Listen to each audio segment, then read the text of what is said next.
Welcome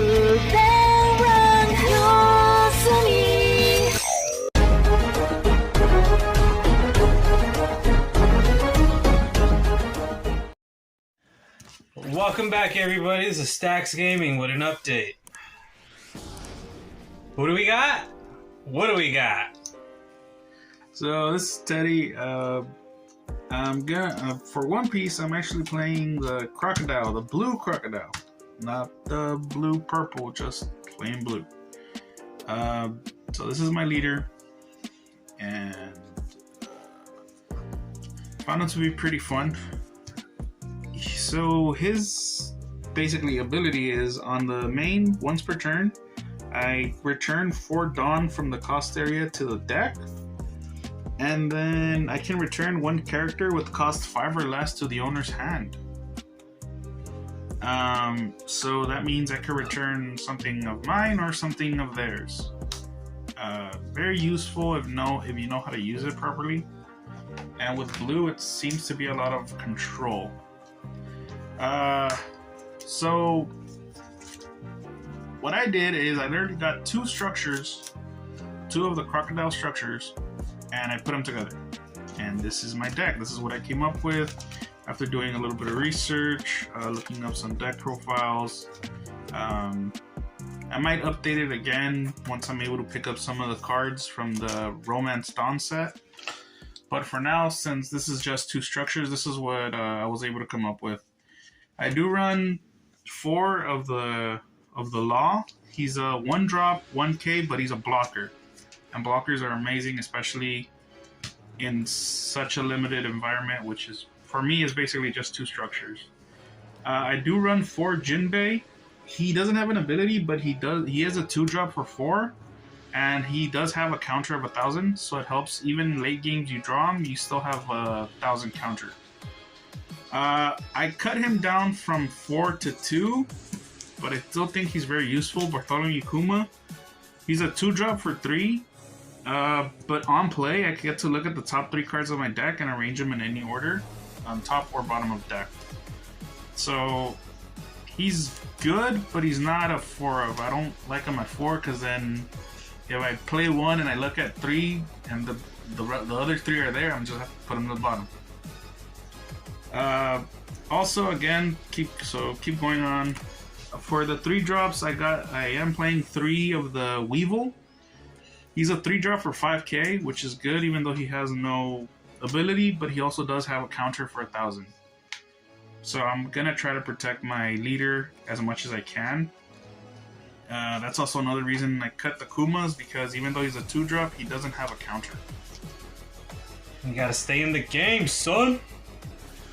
So then I'm also playing 4 Boa Hancock. She's a 1,000 for 3, but she is a blocker. Not only is she a blocker, but she does have a trigger from life. So if I get her from the life, and it activates the trigger ability where I just play her. And she is a blocker again, so that's 8 blockers so far in the deck. I am running 4 of the 3-drop Sentomura.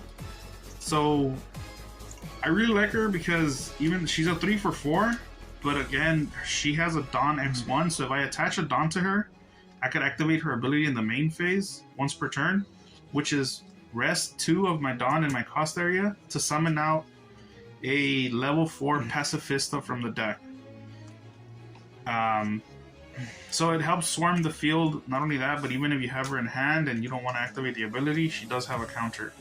So the reason why is for Pacifista, even though he's a vanilla, but he's a 4-drop for 6k. I mean, just attach 1 more and you could start swinging into the leaders, and they have to use at least 1 or 2 other counters for them to block him. Or they have to kill him because he's a big body, basically. And he also has the counter for 1,000, which is amazing. Big booty in the house! So then I'm also playing 4 of the Gecko Moria. He's a 4 for 5 with a counter of 1,000. But his on-play ability is amazing, which is basically recursion, which lets me add 1 of the Warlords of the Sea or a Thriller Bark Pirate type card from the trash with cost 4 or less to my hand. So basically, everything I just showed you, I could bring back except for himself. I can also bring back Dracul Mihawk, which is basically a 4 for 5, who has a Dawn X1, and when I attack, I can activate his ability to draw 2 cards and trash 2 cards. But that's not the only reason why I run 4 of him. He's a 2k counter, so he himself can help block the Dawn, your leader. And the last card I could get back with the Greco Moria would be this guy. I run just 2 of them. He's a 4-drop 4k counter of 1,000, and on play I can return a character with cost 3 or less to the owner's hand. So I could bounce back any of my lower costed cards back up, or my opponent's, like a one blocker they might have on the field that you don't want them to have because you want to attack.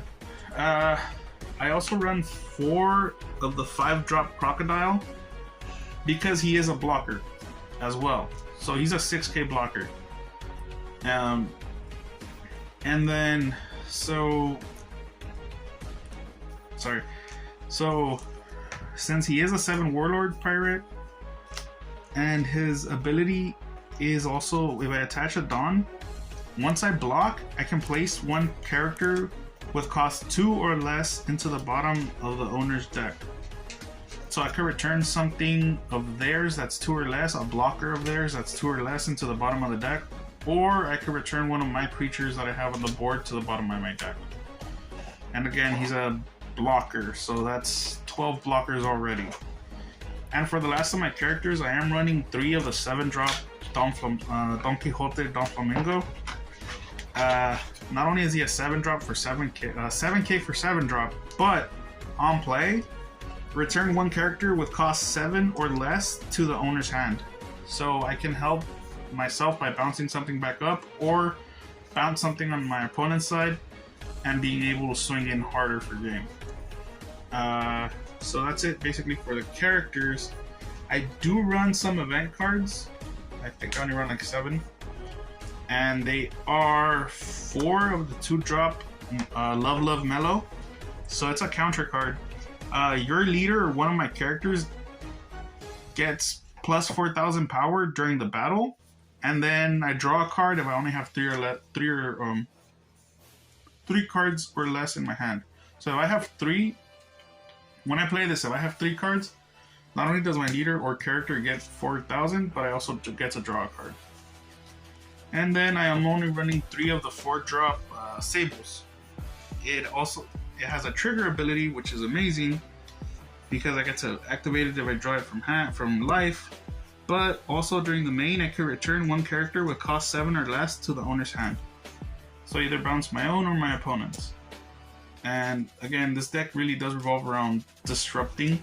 So I will disrupt my opponent or help myself up by bringing back something that I don't want. It's essentially dead. But that is my basically 2-structure Crocodile deck. That is what I was able to come up with. That is the most logical, and from the way I saw it plays, I think that's the best strategy so far. But yeah, guys, thank you guys for watching. Like, comment, subscribe. Let us know what else you want to see in this One Piece journey, basically, that Larry and myself are having at the moment. The One Piece is real!